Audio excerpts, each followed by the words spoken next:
vous sentez bien? Vous êtes content d'être là? Alors tout va bien se passer. Donc, voilà, donc je suis ravie d'être avec vous ce soir, avec l'association Bridge the Gap, qui a choisi cette année un thème. Black and white, noir et blanc. Noir et blanc comme le damier, comme les échecs. Noir et blanc comme le jour et la nuit. Noir et blanc comme vous aujourd'hui. Noir et blanc comme la diversité qui nous enrichit. Et il était important de créer un moment où nous nous rencontrons, où nous traversons les ponts et where we bridge the gap. Alors, des moments comme ça, ils sont à célébrer, et notre ami Alain Moulin, qui est le président de Bridge the Gap, avec toute l'équipe, a fait de son mieux et propose aujourd'hui une soirée qui va être, j'espère, magnifique. Alors nous avons un défilé de mode, nous avons le calendrier, j'espère que nous allons pouvoir découvrir, et nous avons beaucoup de talent ce soir avec nous, des créateurs, mais aussi le talent individuel de vous tous pour rendre cette soirée inoubliable.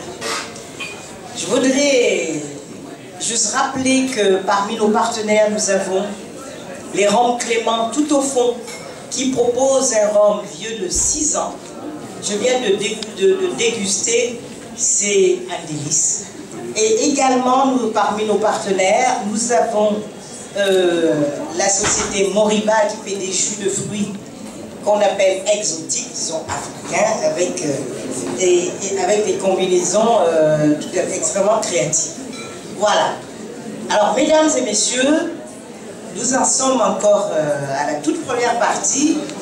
Il y aura, après le cocktail, pendant le cocktail, il y a le défilé de mode, comme j'ai dit. Ensuite, il y a un dîner et une soirée dansante jusqu'au bout de la nuit, jusqu'à ce que la nuit noire devienne blanche.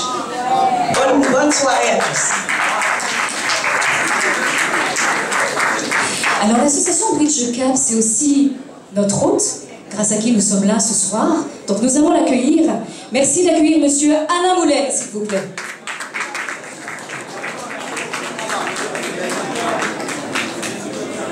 Bonsoir tout le monde et bienvenue ce soir. Je sais pas, j'ai rien préparé, donc du coup je ne sais pas trop quoi vous dire. Bon, je vais parler parce que Marie-Roger a parlé de l'association Bridge the Gap. Moi je vais juste parler du calendrier parce que en priorité c'est ce qui nous réunit ce soir. C'était le thème, on va dire, majeur de la soirée de gala de ce soir. Alors, ça fait 10 ans que nous existons. 10 ans, depuis 2003 que l'association Bridge the Gap existe. Au bout de 10 ans, nous avons utilisé comme moyen pour promouvoir, pour poursuivre nos objectifs, la communication événementielle. Au bout de 10 ans, on s'est dit qu'il fallait faire des choses un petit peu plus concrètes. Et c'est la raison pour laquelle cette année, on a greffé du caritatif à ce qu'on a actuellement, qu'on fait d'habitude. Bon, voilà. Donc, l'idée du calendrier est venue du fait qu'on a constaté quand même que, voilà, on parle de diversité culturelle, on parle d'intégration, mais comment peut-on parler d'intégration sans parler de ceux qui justement viennent d'ailleurs et qui ont besoin de s'intégrer, qui ont besoin de mieux connaître la culture française pour être insérés culturellement, socialement, professionnellement.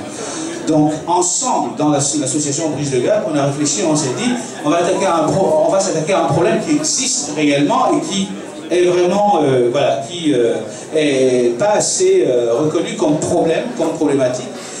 Et bon, aujourd'hui, on a invité des personnes qui sont justement, on va dire, plus habilitées à parler de ce genre de problème, comme François Durper qui est là, je ne sais pas s'il est dans la salle ou s'il est en train de prendre de l'air. François Durper qui est un maître de conférence. Oui, d'accord. Il prendra la parole tout à l'heure pour en parler. Voilà, donc en fait, cette année, comment attaquer ce problème? Nous, on est dans le culte de l'excellence, de la beauté, etc. Alors, on s'est dit, qu'est-ce qu'il faut faire pour aider, pour être vraiment, apporter quelque chose pour une cause qui serait en cohésion avec notre objet? On a pensé à l'alphabétisation et on s'est dit que la meilleure façon de s'y attaquer, c'était évidemment non pas de faire appel à quelques membres de l'association, nous on est des anonymes, donc personne ne nous connaît, etc. Mais en revanche, pour avoir un impact, il était important de faire appel à des personnalités, des personnes connues, des personnes qui ont une image qui est une image, je veux dire, une belle image dans la société française, et pour être habillés par des créateurs qui ont du renom, qui ont du parcours.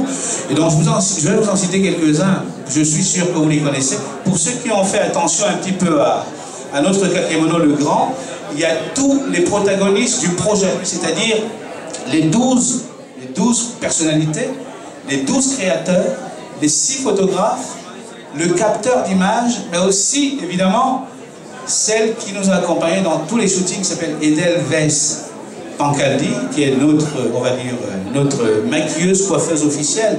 Mais je ne peux pas laisser le micro, parce que je ne voudrais pas rester longtemps accroché au micro, mais je ne peux pas passer la parole avant d'avoir cité individuellement chaque personnalité et chaque styliste et chaque photographe. Donc je dis merci à Josiane Balasco, qui est représentée ce soir par son fils Rudy Berry, s'il est là, il laisse des mains pour qu'on voit bien qui. Voilà, Rudy Berry est là. Oui, en tout cas, il est là quelque part. Bon, ensuite nous avons Catherine Perrault, sculptrice. Elle doit être peut-être encore en backstage. Ensuite, nous avons la princesse Esther Kamatari, qui a œuvré de manière très très engagée, nuit et jour, à essayer de nous ouvrir les portes où elles avaient du mal à s'ouvrir. Ensuite, nous avons Marie-Annick Dutreil, qui est peintre. Et ensuite, nous avons un top modèle, parce que, évidemment, c'est vrai que c'est la mode qui est au service de l'alphabétisation, mais on ne pouvait pas, dans les personnalités, ne pas avoir des personnalités de la mode. Il y en a deux. Donc, il y a Marine Dao, qui est un très très grand top modèle, et qui est parmi les personnalités, pour le mois d'avril, je crois. De mai, plutôt. Ensuite, nous avons Elisabeth Chungui. On va projeter tout à l'heure une vidéo où elle s'excuse de ne pas avoir... de ne pas être là parce qu'elle avait déjà quelque chose qui était prévu à l'avance. Ensuite, nous avons Émilie Gomis, c'est une braqueuse. Une braqueuse, qu'on appelle une braqueuse en France, c'est l'équipe nationale de France féminine, de basket. Elle n'est pas là non plus, malheureusement, parce qu'elle a des entraînements le matin et le soir. C'est une professionnelle, c'est une sportive professionnelle, donc c'était difficile pour elle de venir. Ensuite, nous avons une autre absente, parce qu'elle présidait un festival en Guadeloupe. Il s'agit de Madame Firmine Richard, comédienne, que beaucoup d'entre vous connaissent, enfin, que la plupart d'entre vous connaissent, évidemment. Ensuite, nous avons Suzanne Dracius, une grande écrivaine, qui a accepté, elle aussi, de soutenir cette idée, cette cause. Elle est là, vous avez certainement dû la voir, il y en a beaucoup parmi vous qui la connaissent,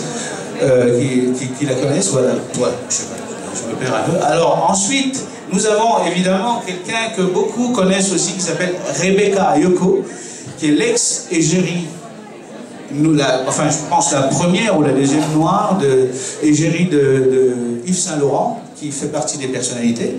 Ensuite on a Tatiana Silva. Tatiana Silva n'a pas pu être là ce soir parce qu'elle vit en Belgique. C'est la Miss Belgique 2005, qui n'est pas là malheureusement ce soir non plus. Et le seul homme, et pas les moindres, enfin pas les moindres par son importance dans le calendrier, c'est Claudie Siard. Il est là. Là, j'ai cité les personnalités, je vais dire merci aux créateurs. Je commence par celui qui, évidemment, a coordonné la réalisation de ce calendrier. C'est Iman Aïssi, qui est le directeur artistique du calendrier 2014, Black and White 2014. Iman Aïssi, je ne sais pas s'il est là, il prendra la parole d'ailleurs tout à l'heure pour vous dire comment ça s'est passé pour cette réalisation. Ensuite, nous avons Eric Tibuche. Eric est là? Est-ce que Eric est là? Ils sont tous là. D'accord. Oui, il y a Eric Tibuche, qui est là, évidemment, avec plein de personnes de la maison Tibus. Ensuite, nous avons un jeune, c'est le plus jeune, et certainement celui qui est venu, enfin, ça fait pas très longtemps qu'il est rentré dans le monde de la couture. Il s'agit de Raphaël Delacroix, il doit être quelque part lui aussi. Après Raphaël Delacroix, nous avons quelqu'un que vous connaissez très bien, qui est un génie de la mode, il s'agit de Alain Martial Topolo. Après Alain Martial Topolo, nous avons d'autres qui ont du chemin de la bouteille, comme on dit. Il s'agit par exemple, oui, pas par exemple, il s'agit de Jean Doucet. Jean est quelque part, je pense. Après Jean Doucet, nous avons évidemment Wafalala. Vous pouvez constater que les noms que je prononce, on les a recrutés sur la base de ce qui est notre axe de travail, c'est-à-dire la diversité. Ils viennent un petit peu de partout.